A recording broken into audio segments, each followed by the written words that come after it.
তো 250 মার্কেটে কম আছে, কিন্তু আমার কাছে যাচ্ছে। অ্যাভেলেবেল আছে দাদা। মিত্রঙ্গন অটোমোবাইলের স্টক সবসময় 250 অ্যাভেলেবেল থাকে দাদা।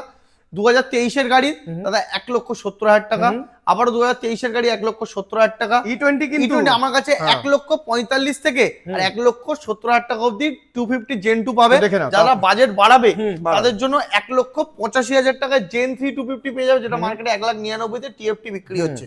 তো নেক্সট দাদা 390 দেখতে হচ্ছে BS4 র পিকআপ, 1,99,000 টাকায় 20-র গাড়ি, আন্ডার 10,000 কিলোমিটার চলা দাদা। ওকে। BS6 22-এর গাড়ি 390 2,05,000 টাকা। আবার Gen 3 আবার জেন 3 390 2024-এর মিডলের গাড়ি, ফার্স্ট ওনার 2,49,000 টাকা। ওকে, তারপরে আবার 390 ADV এত সুন্দর একটা কন্ডিশন, মাত্র 2,20,000 টাকায় 2022-এর এন্ড, আন্ডার 20,000 মানে তুমি কিলোমিটার 2.5 লাখ পার হতে দিচ্ছ না। একদমই তাই। মিত্রাঙ্গন অটোমোবাইল ভিজিট করো, আর প্রত্যেকটা গাড়ির সাথে ইএমআই তো অ্যাভেলেবেল আছে, সাথে পেট্রোল হেলমেটও থাকছে।